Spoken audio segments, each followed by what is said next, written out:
diese schöne Frau? Was ist mit der? Ihre Augen sind so schön blau und ihr Körper wunderbar und sexy. Digga, auf geht's, komm, geh und check sie. Schöne Beine, Hammerkörper und braun gebrannt. Ja, ganz genau. Ich habe sie sofort erkannt. Sie hat bezaubernd blondes, schönes, langes Haar. Gib mir nur ein bisschen Zeit und wir sind schon bald ein Paar. Hawaii, Karibik oder in den Malediven. Fett mit der Junge, den alle Frauen lieben. Yeah. Und sie ist nicht so wie Steffi oder Sarah, doch jeden Tag dasselbe Gelaber. Ich höre nicht drauf, denn sie hat mich verzaubert. Die Augen wie Sterne, dass ich's nicht geglaubt hab. Scheißegal, ich geh mit dieser Perle gleich an die Bar. Alles ist so wunderbar, wir zwei ganz allein am Strand in der Nacht. Ein Kuss auf die Wange und schon bald hab ich's geschafft. Yeah. Sie will es auch, ein Gummi und ihr Körper ist alles, was ich brauch.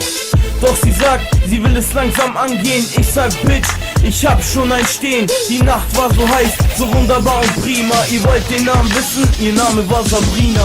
Ey, yo, BJ, siehst du diese schöne Frau? Was ist mit der? Ihre Augen sind so schön blau und ihr Körper wunderbar und sexy. Digga, auf geht's, komm, geh und check sie.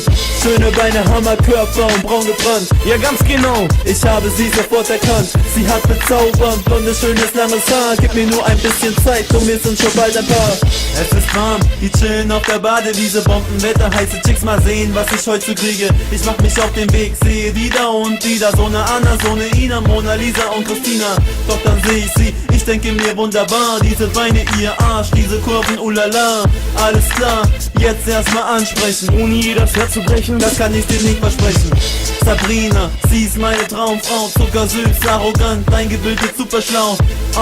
Und das weiß sie ganz genau, denn sie zeigt, was sie hat und ihr Körper ist gut gebaut. Ey, Digga, verstehst du, was ich meine? Ja. Ihr Körper ist mehr wert als ein paar hundert Scheine. Stimmt. Komm nicht von ihr los, sie hat mich vorhin mitgerissen. Jetzt ab ins Bett, sie kommt schon beißt in den Kissen. Ey, yo, BJ, siehst du diese schöne Frau? Was ist mit der? Ihre Augen sind so schön blau und ihr Körper wunderbar und sexy. Digga, auf geht's, komm, geh und check sie. Schöne Beine, Hammerkörper und braun gebrannt. Ja, ganz genau. Ich habe sie sofort erkannt. Sie hat bezaubernd blondes, schönes, langes Haar. Gib mir nur ein bisschen Zeit und wir sind schon bald ein Paar.